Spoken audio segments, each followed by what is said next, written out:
Collective. This is Tan for Artemis Oracle doing your new moon and Gemini reading. I want to keep it as short and sweet as possible because time is of the essence, especially with my memory. So the new moon in Gemini is asking for you to really think about how you are communicating. And if your communication can be with your words, how you speak, but also how you write, your written communication. So it's very important for you to be clear, concise, and try to communicate effectively while being honest. You know, if you are considering having a conversation about some issue you're having, it's really important for you to really take time to think about what exactly it is you want to say and the reason why you're saying it, and what outcome you're hoping to gain from communicating whatever it is that it concerns you, right?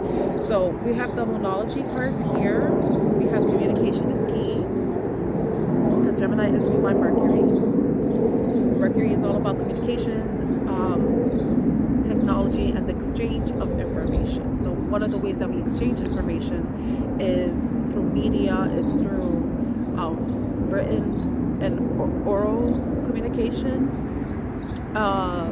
Even the content we're viewing, we get information from that, from television, magazines, newspaper, radio, anything where you get information or you can share information is ruled by Mercury, right? And that's why when we have Mercury retrogrades, we have issues with those things, you know, issues with our communication devices, our phones, our computers, our satellites, anything like that, right? So with that being said, it's very important for you to be careful with what you're saying and how you're saying it, and to communicate clearly and effectively, but also honestly and authentically, you know. And also, if you are going to broach a subject that may be a bit sensitive, it's really important for you to think through what you want to say and how you say it, you know.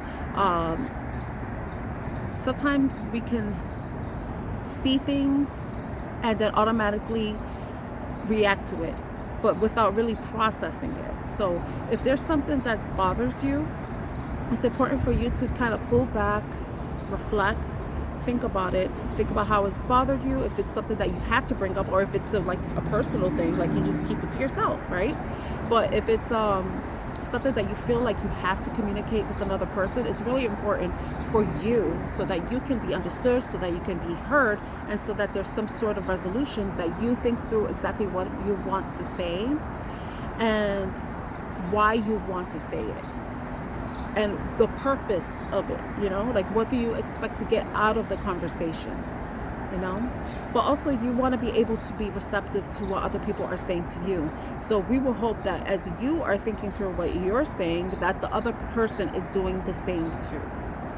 You know, it shouldn't only you be thinking through and then a person can be reactive. No, it goes both ways. So it's important for us to, as a whole, as human beings that can communicate, for us to be very careful with how we use our words, because our words are our wand. And with the new moon, this is a time for manifestation. So you have to be really careful with what you're saying and what you're thinking, because what you think becomes a reality. You know, if you're focused on negative, you're going to see negative. You know, you're only going to see negative. You're always going to see from a negative lens. So that's why it's important for you to be very clear, logical, but also real with yourself, you know. Just, you know, you don't have to look at everything as being positive, but don't always look at things from being negative, you know. Just look at things from a neutral standpoint so that you can receive things from a neutral standpoint and it doesn't affect you emotionally or mentally, you know. So it's the information you're receiving. So in the book, I was reading up on it. It says there's 5 things that we need to focus on during this new moon in Gemini. And it's saying the first one is communicate, which I already broached on.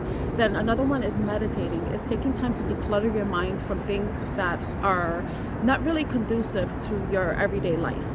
Information that it serves no purpose, you know. But meditation allows you to take time to kind of clear your mind, get rid of the focus more so on focus on the present moment rather than things that have happened, things that have transpired in the past, things that have impacted you in a negative way. And but it's also about kind of allowing yourself to be clear and have like a more refreshed mind state. If you think about it, our brain is like a hard drive, and you want to get rid of all those old files or those things that are in the cache that no longer serve a purpose and are just taking up space.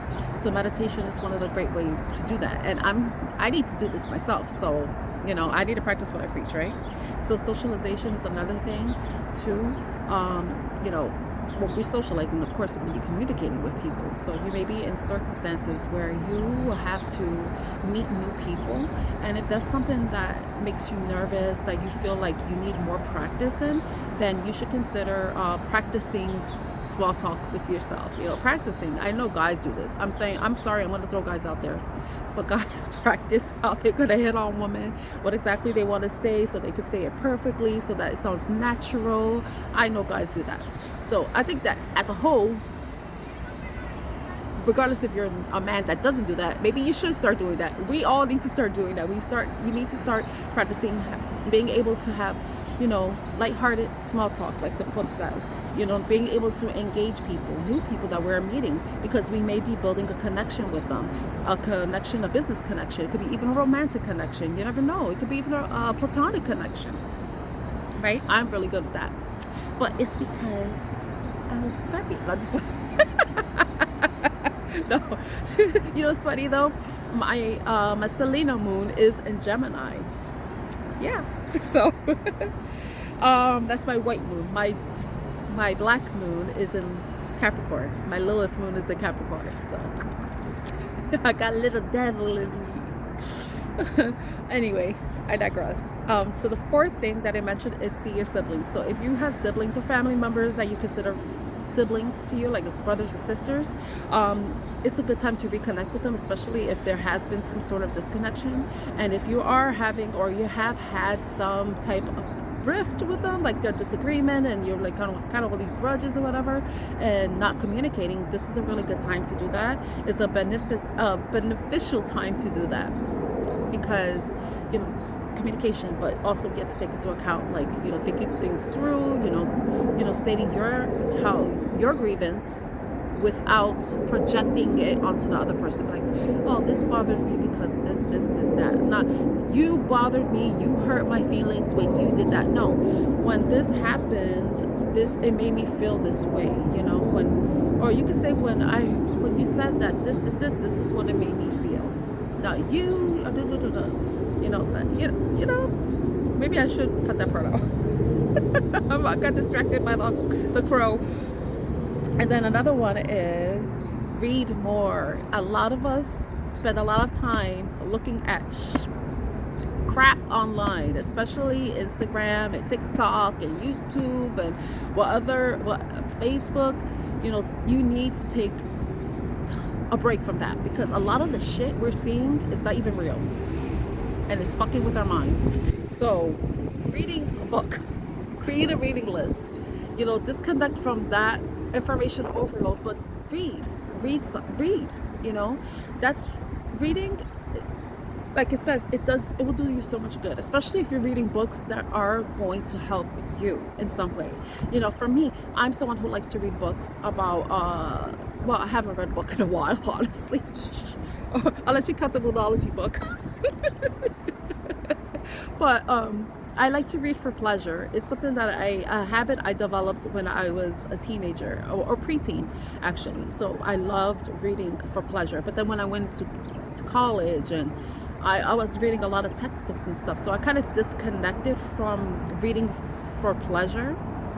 But I reconnected with it during the pandemic, but then I disconnected with it again. So I digress. But it's important for us to read, because we're getting so much information that isn't really helpful to us. It causes more stress. It doesn't really, sometimes it could even make us feel bad about ourselves or the way our lives are. And there's some people I know, they're like, oh, I wish my life was like this, I don't feel accomplished. I'm like, yeah, but you're basing it off other people's accomplishments. Like, what do you want for yourself? How can you know what you want for yourself if you're busy looking at what everybody's doing for themselves? Focus on yourself, okay? Don't be looking at what other people are doing. You'll think about what you want for your life. And yeah, if you look at that and it inspires you, then take from it. But don't make it make you feel bad about yourself. So this is when you need to read. Read, you know? Read a book. Take a look. It's in a book. Reading rainbow. Okay, so I think I'm gonna leave the reading there. If this reading resonates with you in some way, or it's not really a reading, but it kind of was in a way. Maybe somebody needed to hear the stuff I said.